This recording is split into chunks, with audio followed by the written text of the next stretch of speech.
안녕하세요. 매일 새로운 사연을 전하는 읽어주는 사연 라디오입니다. 구독과 좋아요, 많은 공유 부탁드립니다. 오늘의 사연 시작하겠습니다. 안녕하세요. 속물소리 들어가며 남자친구와 파혼한 30대 여성입니다. 결혼 이야기가 나온 이후로 몇 달 동안 제 나름대로 소가리를 하다가 남자친구에게 허심탄회하게 제 이야기를 했을 뿐인데, 이후로 며칠 사이에 저는 물론이고 저희 부모님까지 돈독이 올랐다는 등 별의별 소리를 다 들었네요. 그런데 말이 나왔으니 말이지만, 제가 저 낳으시고 길러주신 부모님도 아닌데, 남자친구 부모님 노후까지 책임져야 할 게 뻔한 결혼을 왜 해야 하냔 말이죠. 남자친구는 결혼하면 시부모님도 제 부모님이나 마찬가지라고 당연한 거라 했지만, 그렇다고 시부모님이 저희 부모님처럼 저 자라는 동안 돈 1,000원 쓰신 것도 아닌데, 정말이지 생각할수록 너무 뻔뻔한 것 같아요. 결혼해서 몇 년 살다 이혼한 것도 아니고 고작 파혼일 뿐이라지만 그래도 무려 4년의 시간을 함께 했어요. 그래서 그냥 파혼했네 어쩔 수 없지 하고 넘어가기엔 왠지 우라가 침입니다. 그래서 제 이야기 좀 해보려고요. 흘러 남자친구 귀에든 남자친구 부모님 귀에든 들어갔으면 하는 마음도 없잖아 있어요. 그러면 그땐 자기들도 알겠죠. 제가 이상한 게 아니라 자기들이 이상한 거란 걸. 일단 남자친구하고 어떻게 만났는지부터 이야기해 보겠습니다. 남자친구하고는 31살에 소개팅으로 만났어요. 그전까지는 소개팅을 해본 적도 없었는데, 당시 제가 새로운 직장으로 이직하고 마음고생을 많이 하던 때였거든요. 그래서 일주일에 한두 번은 꼭 한 동네 살던 친구를 불러내 푸념을 늘어놓기 일쑤였지요.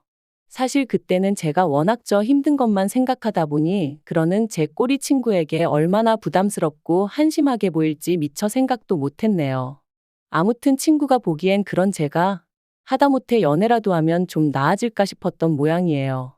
하루는 자기가 소개팅을 해주겠다며 만나보라고 어찌나 성하던지. 그래서 자의반 타의반으로 나가게 됐어요. 그런데 여담이지만 조금 황당했던 건 전 친구가 하도 괜찮은 사람이라며 만나보라길래 친구랑 꽤나 가까운 사이인 줄로만 알았거든요.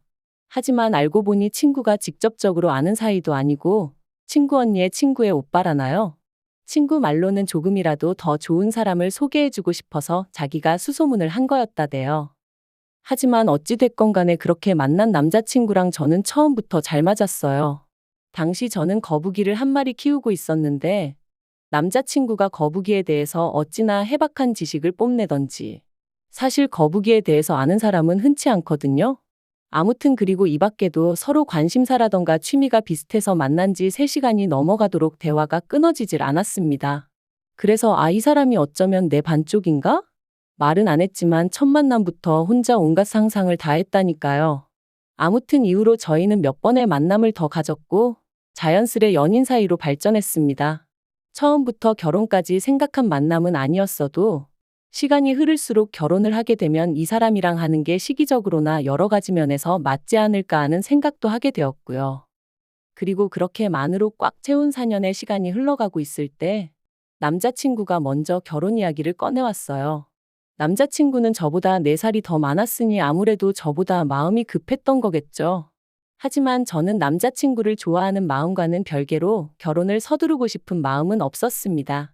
저에게는 결혼과 출산은 뗄래야 뗄 수 없는 것이었기에 결혼을 한다는 건 임신과 출산을 한다는 걸 의미했고, 그런 생각을 할 때마다 회사에 돌아왔을 때 내 자리가 있을까 하는 불안감을 떨쳐낼 수가 없었거든요. 하지만 남편은 자기나 저나 1살이라도 젊을 때 결혼해 안정적인 가정을 꾸리는 게 좋다며 애도 너무 늦게 낳으면 애한테나 저희한테나 좋을 게 없다. 이 밖에도 여러 가지 이유로 저를 계속해서 설득하더라고요. 그리고 듣고 있다 보면 솔직히 아주 틀린 말도 아니었죠. 그래서 그래 그럼 하자 그렇게 된 건데. 며칠 뒤 남자친구가 황당한 소리를 하는 거예요. 발단은 제가 우리 결혼에 필요한 예산이라던가 그런 거 계산 좀 해보자고 돈 이야기를 꺼내면서였습니다.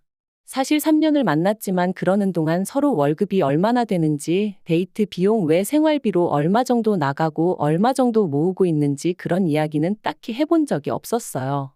부모님은 뭐 하시는 분들이신지, 집은 자가인지 전세인지 그런 얘기는 더더욱 해본 적이 없었죠. 애들도 아닌데 그런 이야기도 안 하고 연애를 했냐고 하는 사람들도 있겠지만 저희는 데이트 비용은 물론이고 돈 때문에 서로 얼굴 붉힐 일이 없었어요. 그리고 서로 말은 안 해도 눈에 보이는 게 있잖아요. 입고 다니는 거 하고 다니는 거. 그래서 적어도 저는 남자친구 사정을 제 나름대로 어느 정도 가늠하고 있었거든요. 지금 생각해보면 그것부터가 실수였지만. 아무튼 그 당시에는 제 눈에 보이는 상황만을 너무 믿기도 했고, 한편으론 아무리 남자친구고 여자친구고 해도 굳이 그런 걸 다 알고 알려주고 해야 할 이유가 있을까 싶었네요. 남자친구는 몇 번이나 말하기를 주저하는 눈치였고, 그럴수록 저는 그냥 넘어갈 수가 없었습니다. 그래서 그러지 말고 솔직히 얘기해달라. 나도 오빠가 재벌집 아들이라곤 생각 안 한다면서 웃었죠.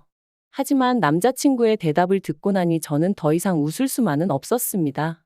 알고 보니 주식에 코인까지 하고 있었던 데다가 혼자 살면서 나가는 생활비 그리고 저한테 말은 못했는데 저랑 연애하는 동안 보이스피싱도 당했었다는 거예요. 그리고는 한참을 쭈뼛거리더니 한다는 소리가 2천만 원 모았답니다. 참고로 당시 남자친구는 직장생활 10년 차였거든요. 그래서 더더욱 생각지 못한 액수의 정말이지. 처음엔 제가 뭘 잘못 들은 줄 알고 제 귀를 의심했다니까요. 그러나 이게 다가 아니었어요. 그나마 그 2천만 원도 통장에 따로 현찰로 딱 있는 게 아니고 혼자 살 집을 구하면서 전세 보증금을 대출을 받았는데 그 대출 중 갚은 돈이 2천만 원이란 소리였거든요. 정말이지 어이가 없고 기도 안 차대요. 오죽하면 저도 모르게 돈을 그거밖에 못 모았는데 프로포즈를 한 거냐 소리가 다 나오더라니까요. 저는 남자친구더러 그러면 결혼한다고 하면 부모님께서 도와주실 생각은 있으신 거냐 물었습니다.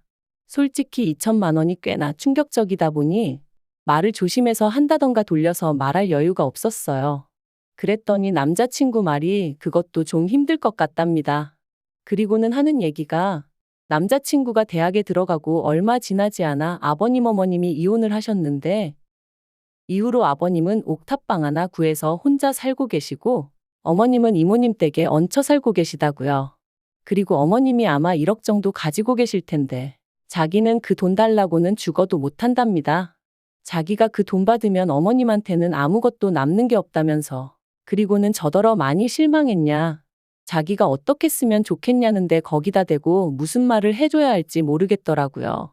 어머님 돈에 손대기 싫은 거야 이해 못할 건 아니지만 그럼 뭐 결혼은 왜 하자고 한 건가? 솔직히 원망스러운 마음까지 들었거든요.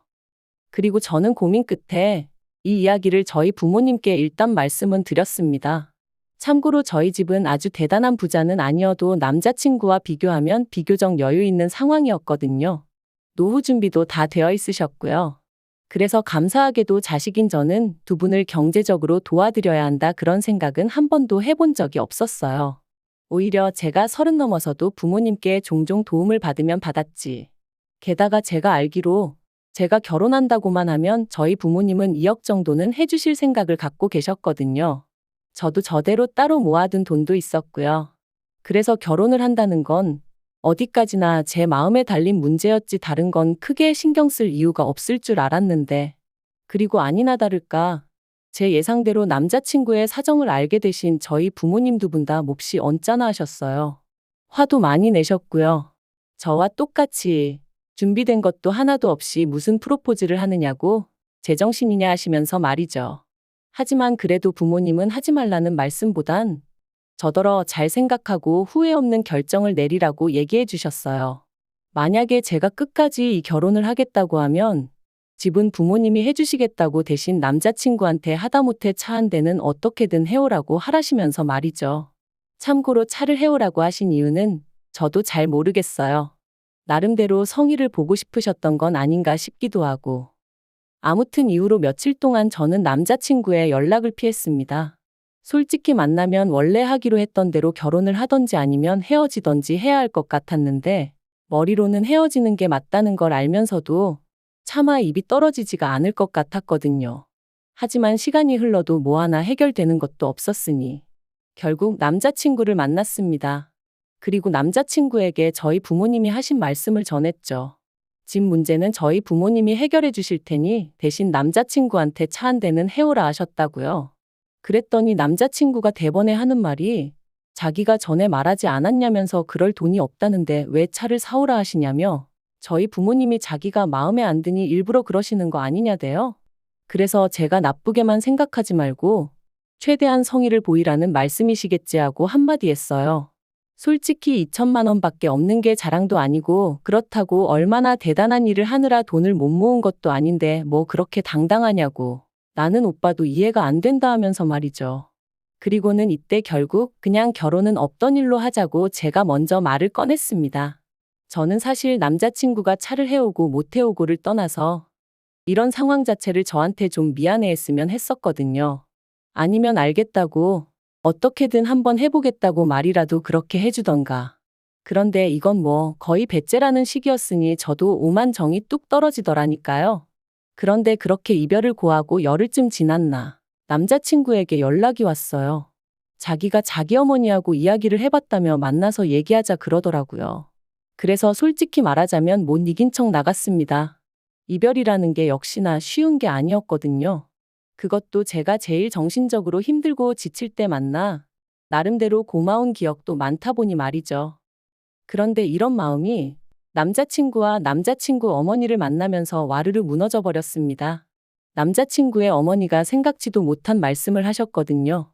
제가 카페에 도착했을 땐 남자친구와 남자친구 어머니가 먼저 나와 있었는데 저더러 왔냐 고생했다 그런 말은커녕 앉으라는 말도 없이 본론만 얘기하자 하시더니 저희 집에서 해준다는 집이 어디에 있는 얼마짜리냐 뭐 그런 걸 물어보시대요. 뿐만 아니라 집은 뭐 공동명의로 해주시는 거냐고요. 당혹스러웠지만 제가 그런 건 저는 잘 모르니 저희 부모님하고 이야기를 해보시는 게 좋겠다 했어요. 그랬더니 어머님 말씀이 뭐 어찌되든 상관없다면서 저희 집에서 해오라는 차는 당신이 사줄 거니 걱정하지 말랍니다. 다만 저희 쪽이 얼마나 대단한 집이라고 그런 조건을 다는 건지 모르겠다는 식으로 말씀을 하시는데 여러 가지로 생각이 많아지더라고요. 하지만 거기서 끝이 아니었어요. 어머님을 만나 뵌 지 한 일주일쯤 지났을 때였습니다.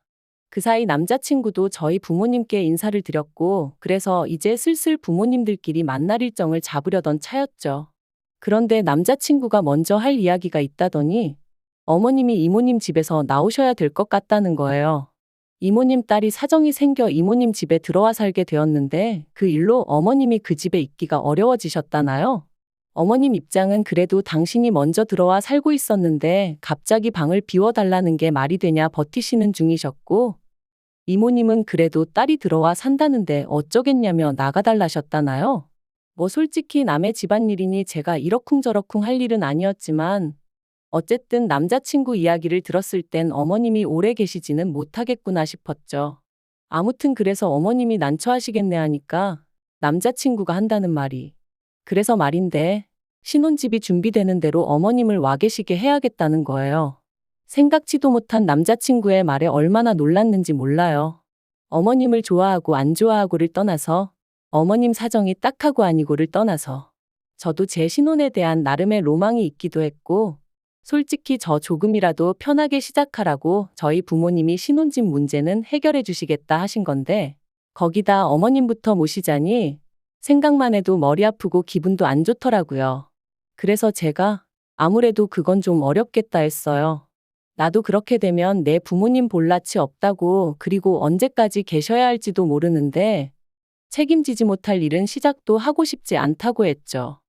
하지만 남자친구는 저더러 너무한다면서 이게 사실 저희 부모님 때문이나 마찬가지랍니다. 저희 부모님이 차를 사오라고 억지를 쓰시는 바람에 자기 어머니가 돈을 쓰셔야 되고 그래서 따로 방을 구하기가 어렵게 되신 거라나요? 그러면서 와 계시는 게 싫다 하면 뭐 어머님 떨어 길바닥에서 지내시라는 거냐며 너무한다는 거예요. 그리고는 제가 정 못 모시고 살겠다 하면 어쩌겠냐고 자기가 월세라도 하나 구해드리고 그 월세랑 생활비를 대드리겠다는데 정말 기도 안 차더라고요. 그래서 남자친구한테 양심도 없냐고 뻔뻔하다 그래버렸어요. 그랬더니 저더러 말을 왜 그따위로 하냐면서 그러니까 돈 없다는데 왜 꾸역꾸역 차라도 사오라는 거냐며 저랑 저희 부모님이 못되고 이상한 거랍니다. 솔직히 집 사줄 능력이 되면 기왕 해주는 김에 차도 한 대 사줄 수 있는 거 아니냐고. 그게 아니면 차는 저랑 자기랑 결혼하고 나서 할부로 사고 같이 갚아나갈 수도 있는 거 아니냐며 말이죠. 그리고 저는 그런 남자친구가 어이없는 건 물론이고 괘씸한 생각까지 들대요. 그래서 우리 부모님이 무슨 자선사업가냐고 소리를 질렀습니다. 우리 부모님이 집을 해주신다는데 차 정도는 말씀하실 수도 있는 거 아니냐? 그리고 정 어려울 것 같으면 차라리 어렵다 미안하다 하지. 왜 억지를 쓰냐면서요. 그러니까 남자친구가 저희 부모님도 그렇고 저도 그렇고 사위 될 사람 남편 될 사람 자존심이니 인격이니 그런 건 안중에도 없는가 보답니다. 그리고는 저더러 그렇게 살지 말라길래 저도 질세라 너야말로 거지근성 버리고 네 엄마랑 알콩달콩 재미지게 살라 했죠. 그리고 그렇게 저희는 두 번째 파혼을 감행했고 이때는 처음과 달리 뭐 좋았던 기억이고 뭐고 생각나는 것도 없었어요. 오히려 곰곰이 곱씹을수록 재수없고 날 얼마나 호구로 봤으면 집 해오는 김에 차도 해오라는 헛소리를 할 수가 있나 싶고 하지만 이미 파혼한 마당에 쫓아가서 뭐라 하는 것도 웃기고 그래서 솔직히 넘어지면 콱 코나 깨져라 그런 생각만 하고 있었는데 한 두 달 정도 지났나 또 연락이 왔습니다. 한다는 말이 자기가 그냥 다 잘못했다면서 자기 좀 받아주면 안 되겠냐 그러더라고요. 자기가 곰곰이 생각해봤는데 자기 인생에서 저 같은 여자는 또 못 만날 것 같다면서 자기가 잠깐 눈에 뭐가 씌었었나 보다고 저만 원하면 어머님하고도 연락 끊고 살겠다나요? 제가 됐다고 멀쩡한 모자 사이 갈라놓았다고 욕먹을 일 있냐 관심 없다 했습니다.